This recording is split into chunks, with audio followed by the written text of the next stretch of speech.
MindShift Power Pod. This is MindShift Power Podcast, the #1 critically acclaimed podcast where we have raw, unfiltered conversations that shape tomorrow. I'm your host, Fatima Bey, the Mind Shifter. And welcome, everyone. Today we have with us Lawrence C. Harris. He is out of Philadelphia, Pennsylvania in the U.S. He's an author, a youth empowerment speaker, and he's 20 years old. Now, Lawrence has been on here before, so welcome back, Lawrence. And we are Fantastic to be here. we're honored to have you back on again. You're always a powerful guest. So today we're going to talk about building a future in a job market that feels closed off in 2026 for people your age. So let me start. As you know, I like to dive right in. You're 20 years old and you are an entrepreneur. You're building your own career as a youth empowerment speaker. What does the grind actually look like for you right now? For me right now in the grind that people see, the fun part is you're making the content, you're posting videos, you're going on stages and speaking, and you're on all these podcasts. That's the fun part of the grind. But the grinding part is I have to edit the content. I have to send out countless emails. I face a lot of no's. I get ghosted. I go through all the same stuff that people do when they're looking for a job at, let's say, your local McDonald's. Just instead of applying on Indeed.com, I'm emailing strangers.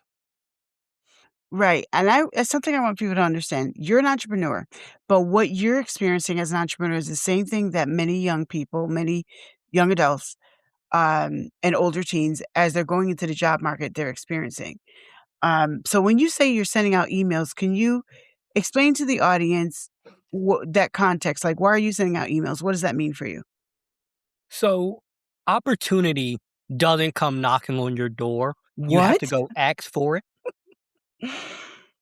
Like, I don't know if you've ever had somebody knock on your door and say, "Hey, I want to hire you for a job." No. You have to go and ask. You have to apply. So me sending these emails is so that podcasts who don't know me, they can find out who I am and they can say yes or no. Schools that I want to speak at, they can find out who I am because no one's knocking on your door with a job. No one's knocking on your door to pay you. You have to go and ask. So you sending out emails is pretty equivalent to somebody sending out job applications. You got to get people's attention so that they can hire you for a speaking engagement, or at least have you come in for a speaking engagement and then hire you for a program or whatever's next for you. So some teens think applying for jobs means getting responses. What does it feel like to send out hundreds of messages and hear absolutely nothing? It's very discouraging, and I'm going to take you back to when I first started doing this, because now I've gotten used to it, but Lawrence, when he was 18 years old, starting out, and I finally began, building up the confidence to email people, I would go 40, 50, 60 messages, nothing, silence. I'm questioning, are they even reading it? Are they opening my email? Is there something wrong with me? Am I not saying the right things? I would question everything. It's the same way how when you're applying to jobs, you might not hear anything back and you start to question yourself. So it was really discouraging to hear nothing. I was hoping somebody at least said no. I want something, but when you're trying and trying and trying and nothing seeming to work, it's painful. So how do you deal with that? Sometimes I would just take a step back and remind myself that it's not personal, even when it feels like it is. They're not ignoring you. They might just have not seen your application. They may have just been really busy, I would find ways to make it less about me and just keep showing up, keep trying. And eventually, people started to say yes, and I began to find what worked. But during the time when I wasn't hearing anything back, I would just keep trying and find something to make me feel a little happier on the day when it was really hard. I want to also say something to the audience. This isn't something for that you necessarily deal with, but it's something that they deal with. And that is that there are a lot of phantom jobs out there. Oh, And yes. there are many different terms for them, and I'm choosing to use phantom jobs. So these are jobs that aren't actually real. They're not really looking to hire anybody. They're looking to farm information, number 1. Number 2, some companies put job postings out there because it's a numbers game. Because then they can go back to their shareholders and say, "Hey, we sought out this many positions." And the truth is, they were never trying to fill those positions in the first place. They were laying people off, but they still put the job postings out there. So if you were applying for a job right now, unfortunately, there's no way for you to really like, I'm not an expert to tell you how to point them out, how to tell which ones are the phantom jobs because I don't I'm not an expert at that, but just know that many of the jobs you're applying for, and I do mean many, are phantom jobs, and you're not hearing back from them because they have absolutely no intention of hiring anybody. Every time you put your job application in, that's very personal information. I think that industry needs to change how they do that, quite frankly. Yes. Um, but because it used to be fine, but now it's dangerous to do that. So, they are looking to steal information sometimes. It's a fake job, or it's a fake job because the company's not actually hiring people for those positions. They just want to look like it so that their report looks good later. What kind of report? All kinds of reports, not just one. But Lawrence, with you, you're an entrepreneur, so I you have to rely on, work in order to pay bills. So how does what how does that's really, really hard. So you say sometimes you make it not about yourself. What are the other things? So obviously you keep going. So tell us a little bit about where you were when you started versus where you are. Has there been any growth? There had been a lot of growth. I like to, there's a phrase that a picture's worth 1,000 words. And because I've documented my journey on YouTube, when people go back to my oldest video, it's just me. The camera quality is terrible. The audio is messed up. It's windy. It's terrible. Me too. My hair looks a mess. Like, people can visually see where I started. And then they could see me now, and I'm on these stages. I'm traveling the country. I'm speaking on all these podcasts. I think I'm on like podcast number 80 something. Um, I'm writing books. I'm offering one-on-one coaching. I'm doing so many things. And really, it's because I didn't give up, even when no one was answering back, even when people were leaving hate comments. Even when it was hard, I just didn't give up. And it's that willingness to not quit that got me here. That's a big statement because I think um, for a lot of people your age, it's gonna take that. Do you think a lot of people should get into entrepreneurship? Honestly, I would, if I had to put a number on it, like the percentage of people who I would say should, it's probably under, and in my age range, I'd probably say under 5%. And I know Why? that sounds, well, because in entrepreneurship, it's not what people advertise it as. It is a lot of nights where you're trying to figure out everything. You start out Mhm. as a one-person band. You're trying to figure out marketing. You're trying to figure out advertising. You're figuring out content creation, product distribution, customer profiles, psychology, sales tactics, um, how to stand out in a competed market. It's a lot more than people say it is. Now, if someone is willing to go through that, and not just the work aspect, but the psychological aspect of, you're going to have to make a lot of personal sacrifices. You don't know when you're going to get paid, Yeah. but rent is due. So rent is due every month on the 15th. I don't know when I'm getting paid. That's a pressure that a lot of people don't want to deal with. And yes, there are people who are built for that. There are people who are willing to do what it takes. But I would recommend to anyone, especially teenager or young adult, looking to get into entrepreneurship, get into door-to-door sales.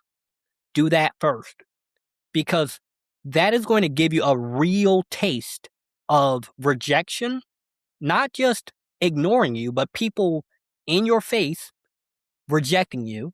It'll teach you what it's like to have bills, but not have guaranteed income, because you have to make your money based on what you sell, not on how many hours you work.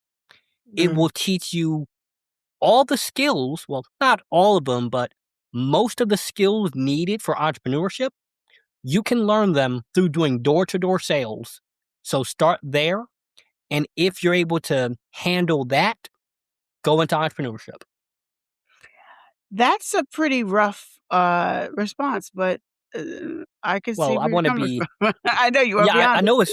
I know it's really rough, and I want to be honest with people, because when you search up entrepreneurship on TikTok and Instagram, you see Lamborghinis, you see laptop in the Philippines, you Yeah. see Miami penthouse, but you don't see, I have to spend hours every day emailing podcasts and schools and doing this and doing that.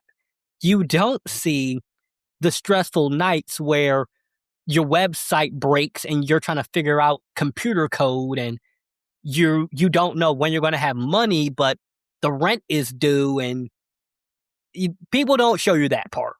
So I know it was harsh, but I want to give people the truth so that they don't let TikTok and Instagram fool them. You're absolutely right. People I have a saying, most millionaires ate bologna sandwiches before they ate filet mignon. Oh yes. That you don't, as an entrepreneur, you don't just start off with, glamour. You work your way to that, and what they don't show you in most of those videos is how many years and lost friendships and relationships they have, and tears, and getting ready to quit, that major emotional breakdowns that they had in order to get to that point. They just show you them sitting on a beach in Tahiti, but the truth is it took all of that to get there. And so for a youth starting out, for a young adult starting out right now in the work field, they are just like you. They gotta go through the rejections. They gotta go through the silence. I personally don't like giving people silence. I will tell you for myself, even when I reject people that, pitch to be a guest on my podcast, which is, FYI quite a bit, I would say I reject at least 50 to 60% of the people that request to be on here, because 'cause I'm very particular. But even then, I have an email template. I send a rejection email because I just think it's more respectful than silence. Because silence makes you, like Lauren said, question everything. Am I doing something wrong? Did I write this wrong? And maybe you did everything right and you submitted to a phantom job. Maybe you did Yes. everything right, but they really only put the job out there, because they legally had to, but they're really going to hire Bob or Angie or whoever. And because there's a lot of that too. That's another form of a phantom job. Um, but I think it's so important for people your age to understand they have to, like you said, Lawrence, you have to keep going. You have to keep trying. And if one method doesn't, one thing I know about you, Lawrence, and I want the audience to hear from you. One thing I know about you is if you try something and it doesn't work, you figure out another way. You try again. Yeah. It's the reason why you've grown. So you tell the audience about that? Yeah. So I want to give also a practical piece of information that they can actually, do instead of just hearing, just try and try more. Like, what do I do? One of the greatest skills that you can develop in order to land that job is when you do get in that interview, know how to talk their talk. So let's say you're Mm, applying to a McDonald's and you get the interview and they ask the question of, hey, do you have any experience working in fast paced environments? Instead of saying, no, I don't, you can say, as a brother or older sister of 5 siblings, I'm used to working and I'm used to chaotic environments, so I'm able to handle this kind of environment. good You could point. word it a lot better than that, but the point is knowing how to come prepared, knowing how to leave a good impact, which that was something that I struggled with a lot. So I did a lot of interviews where I was stuttering, I was fumbling over, I didn't know what to say, but the more you come prepared, the better that you're able to increase your chances of landing the job if you get an interview. Another thing I found that worked really well for me when I wasn't hearing back from Taco Bell and McDonald's and all those places was I started applying to stuff that kind of scared me a little bit. Like Hmm. sales, doing door to door sales, that's a pretty scary job. But I know most people would never apply to that. So you have to find something that, yeah, like most people are scared of doing that, understandably. That's yeah, So you have to be willing to get out of your comfort zone and go for the things that might be different, like sales or there was a job in my city where you would help clean up like it wasn't a garbage man exactly. It was similar to that though. So applying to the things that most people don't want to do. That's a actual practical action you can take. What is a good job that point. I can tolerate that most people would not be willing to do because that means there's less applicants for that job. Very good point, actually. And there are some out there. You got to think outside the box, right?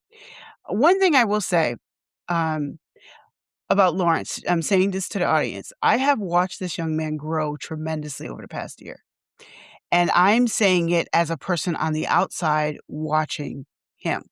So the person that I met last year is not the person that I talk to today. There's been a lot of growth. But Lawrence has been very, very, very intentional about finding an answer. And that is something I want you to talk about a little bit more, Lawrence, because I just think you're so used to it, you probably don't think about it that way, but you are the type of person where you are determined to reach your goal. So you try something. People give you canned, oh, you should do this. And they give you canned advice that everybody else is doing, which just makes you blend in with everybody else. And eventually you realize, wait a minute, I need to do things a little bit differently. And so while listening to advice, you try things, but then you're like, but this ain't working and this isn't advancing me. So you will seek out an answer and you will find a way to make something, to do something different. And I love that.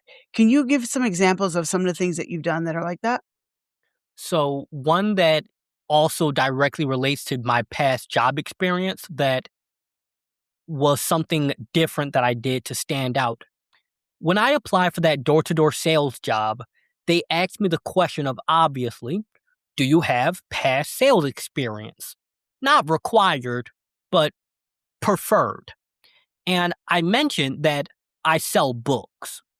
And I was telling them about I used to go to these events around my city. I would bring a table and I would sell books face to strangers.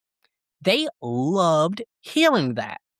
So when it comes to finding an answer and finding a way to stand out, I didn't just give them a blank yes. I didn't just give them a yes, I have experience. I gave them their answer plus details on what exactly I did. And something you mentioned too is that this is just very normal to me because I've gotten so used to it that you pointing out my ability to find an answer, get advice, but when it doesn't work, I know how to tweak it to find a way that makes it work for me. Thank you. That's a really nice compliment. Well, you do, and I pointed out because it's something I think the audience needs to understand that you might try one thing and it doesn't work. It doesn't make your failure, not at all, not in the least. It just means that you might need to make adjustments, like Lawrence just said, or you might need to try something different. But be determined to find an answer for your problem, find a solution for your problem, and because that's what's going to get you ahead. And I know from watching uh and staying connected to Lawrence over the past year that he is like that, and that is why I'm seeing the growth in him that I'm seeing.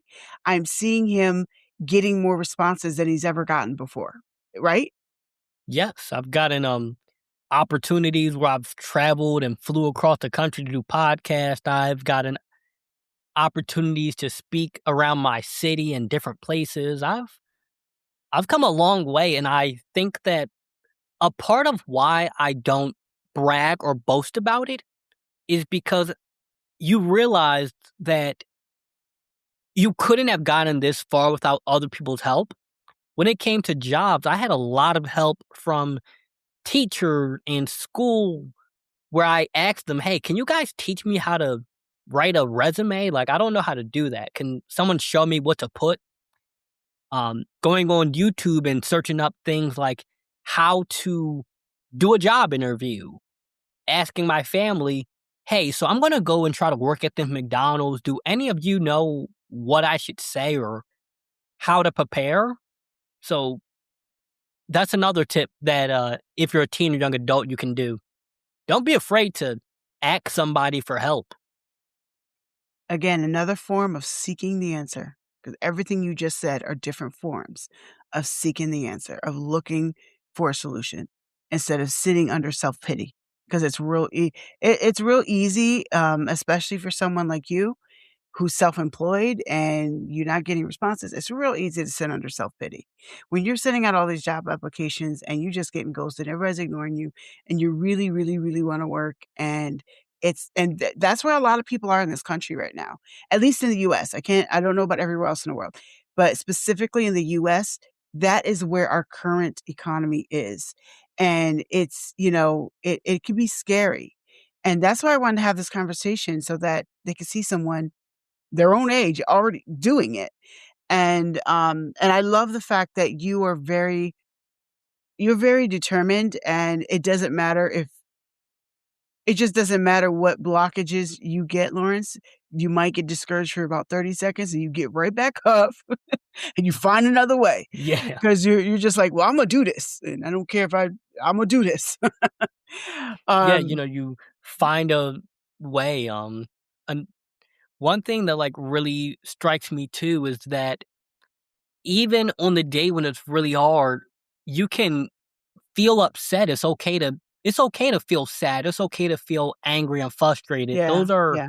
normal Normal. human Right. emotions, but the important part is you say, "Okay, I don't like this situation. What can I do?" And then you send a couple more applications. You go in person if possible. You try and figure something out. Absolutely, and I'm hoping that this episode encourages somebody who's really feeling down and out right now, because there's a lot of you feeling that way. You do have It is tough right now, not gonna lie, but it doesn't have to stay tough. If you're determined, you will find a way, but the determination has to be there. Lawrence is living that right now. He really is, and let me add to this because Lawrence didn't say this, but I'm gonna say it for him because I understand what he does and what he has to go through. He is a youth empowerment speaker, which means he it's his specialty to speak to youth. That includes high schools, middle schools, and some colleges. Those are all young adults. Those are all within the same arena, but mostly high schools. And I will tell you, as someone who has spoken at high schools, who's done workshops, a lot of what he's doing, one of the hardest places to reach and get into is actually high schools. And it's primarily because you don't get responses, and it's primarily not always because they're ignoring you. They are genuinely, any high school just about that I've seen, they are genuinely bombarded with a lot of bureaucratic BS that doesn't allow them to actually see your email sometimes. They Yeah. might get hundreds of emails in one day, and I'm not even exaggerating. Your average school teacher, school administrator, anybody in a school, position, counselor, whatever, a lot of them really are literally getting 100 emails a day. So it's really easy for them to not see your email, number one. Number two, a lot of these school systems make emails unnecessarily go to spam, which is nothing that the teachers have control over or you, but it's unfortunate, which is why you should try to talk to humans over just emails. But sometimes you don't have a choice.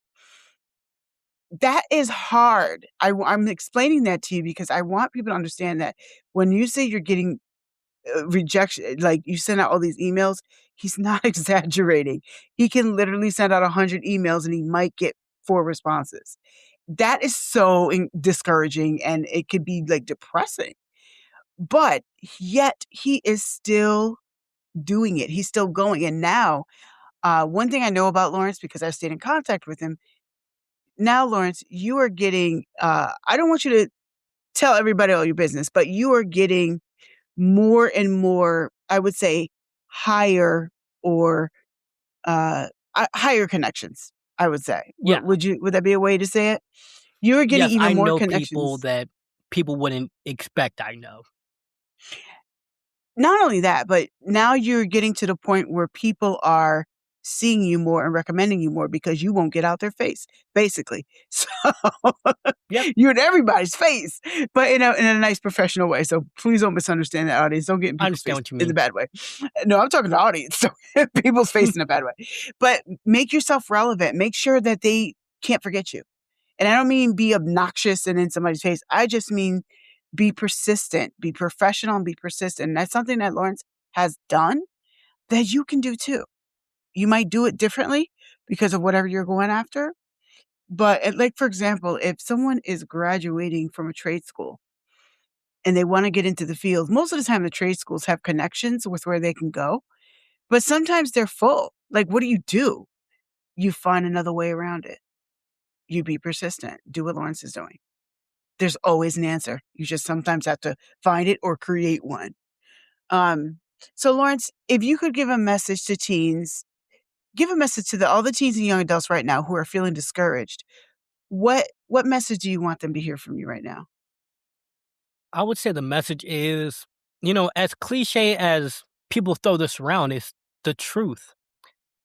If you don't give up for long enough, you'll find something that works. It's kind of math. Let's say there's 1 in 100 jobs that will say yes. Every time you email one, it doesn't mean that it's 1 in 100. It becomes 1 in 99, 1 out of 98. And eventually there'll come to a point where one of them does say, yes, we want to hire you. Now, a strategic action they can also take, and this is what I did, if possible, don't just restrict your job search to your one and only small town or your one and only city. Yes. Look at like the next city or next town over. When I did that door-to-door sales job, that was a place 2 hours from my house. What? I did not like taking a 2-hour bus ride, but I needed the money and I knew that doing door-to-door sales would give me a lot of skills that would be beneficial as an entrepreneur. Most people Wow. won't probably have to do that far, but maybe look within like a hour of your city. So think of like the next town over if the jobs in your city you don't get a response from, and then the city right above yours and the city right below and the city right to, the next direction. Very good advice. And you're right. As simple as that sounds, a lot of people actually don't think that way. And for many, searching outside of your area is what you're going to have to do. Well, how can people find you? I'm very easy to find. All of my social medias are Lawrence.C.empowers. Well, it's Lawrence C.empowers. I said it a little backwards there. My website for books and one-on-one coaching and all my products is lawrencecharris.com. And if you're a podcast host, school principal, or run a youth organization and you're looking for speakers, you can contact me directly at lawrence@lawrencecharris.com. Lawrence@lawrencecharris.com is my email address. Well, Lawrence, thank you once again for coming on and having an amazing conversation once again. And I'm very proud of where you have grown. I've watched you grow over the past year, and I just want to publicly say that I'm expecting you to excel. So you better do it. I will, and I am. You are. Just keep doing what you're doing, and you will continue to excel. You've already grown eons above where you were a year ago. I don't know if you realize that or not, but you are way above where you were a year ago, and I'm expecting to be able to say the same thing a year from now. So keep on keeping on. Thank you for coming on. Thank you. Wonderful being here. And now for a mind-shifting moment. I want to talk about an underlying principle of this entire conversation, in case you didn't notice. An underlying principle in almost everything Lawrence said is determination. He is determined to find answers when he doesn't have one. He's determined to get somewhere, to reach somewhere when it's not working. He doesn't just keep doing the same thing. He tries to find another way. You see, determination is the one key thing that every single successful human being on earth has in common. The willingness to seek out the answer. And I mean success of any kind, not just financial or social status. Any kind of success requires the willingness to seek out the answers. So my question to you is, are you sitting around waiting for something to fall in your lap? Because that's not how the world works. What is it that you want to go after, that you really want, but haven't gotten yet? Did you stop trying because it didn't work the first time? Try again. Did you stop trying because it just looks hopeless? Keep going. Did you stop trying because it just feels like everything you do doesn't work? That's why you have to keep trying and keep going. Be determined to seek out the answers. Be determined to get to where you want to go. Because you don't just need knowledge and tools. Those are good. Those are part of the recipe. But the largest part of the recipe is you, your decision to seek out the answers for what you need. And to every person listening to me right now between the ages of 13 and 24, I'm especially talking to you. You are the generation that's going to have to fight in some ways harder than the rest of us did to get your answers. Be determined to get your answers. Seek them out. You've been listening to MindShift Power Podcast. For complete show notes on this episode and to join our global movement, find us at fatimabay.com. Until next time, always remember, there's power in shifting your thinking.